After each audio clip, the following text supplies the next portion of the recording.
Hi, welcome to the show. I'm Lance Minetti, and this morning we're talking with Chris Roup, the Executive Director of NAMI, National Alliance on Mental Illness, here in Fresno. And Chris, we have a big event coming up on the 21st of May.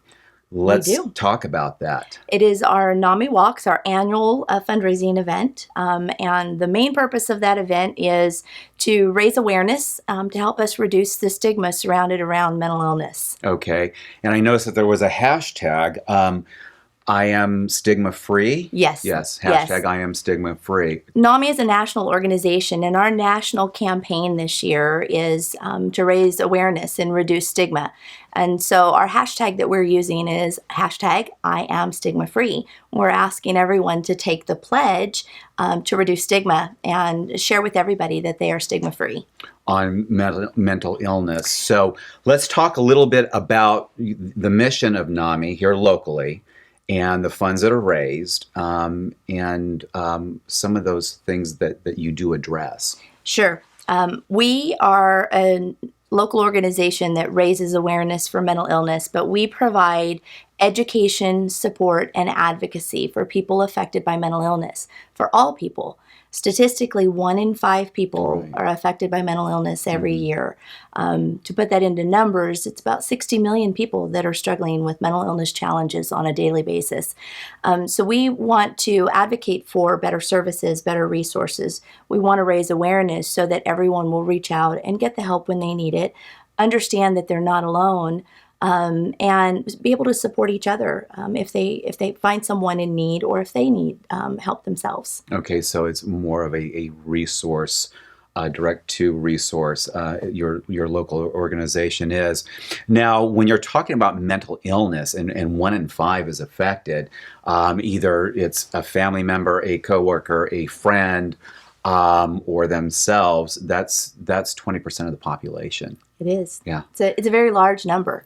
And one of the, there's 2 components to how we deliver this information to our community. All of the information, the education material is developed at a national level. It's taught to national standards. It's delivered to our community at no cost. We don't charge for our classes, and we don't charge for our support groups, and they're pretty extensive.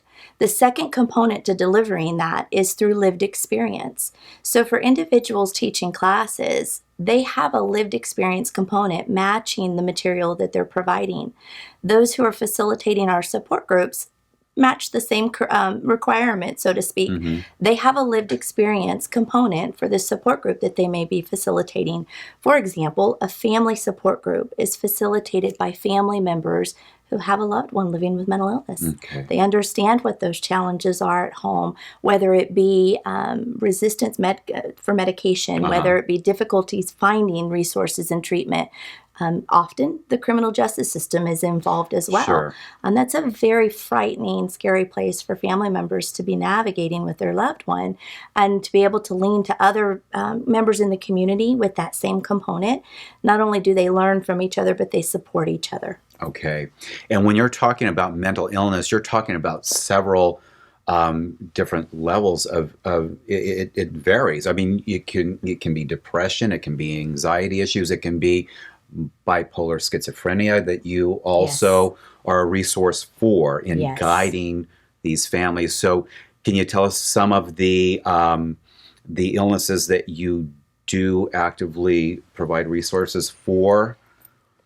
The material will cover all mental illnesses. Okay. And people sometimes will call and ask, well, is something such as OCD a mental illness? Yes, it is. Okay. Is something as simple as depression? Well, depression's not simple in any form whatsoever.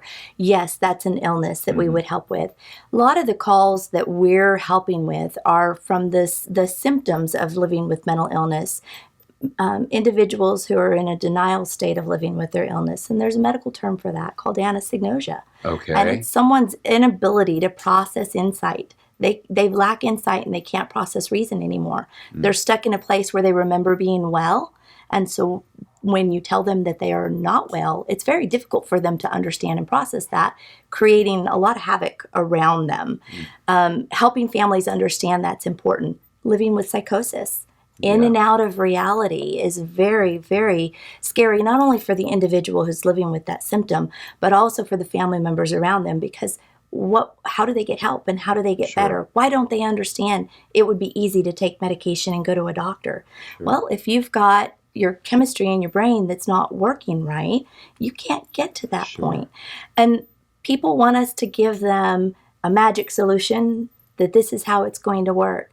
But the wonderful thing about us, we don't have a magic solution, but we can help people understand what that journey looks like, how to navigate resources, when to set boundaries. And sometimes you have to set those boundaries with your loved ones. Sure. And knowing what those look like and making sure they take care of themselves, those are important components to learn. So for the viewer at home that can be coping with a loved one or somebody in the family that is dealing with mental illness, please go to the website, and NAMI would be one of your first steps to go to. So go to the website there on your screen. Don't forget they have a walk coming up on the 21st in Woodward Park to benefit NAMI. But thanks for watching. I'm Lance Minetti, and this is Lifestyle Matters.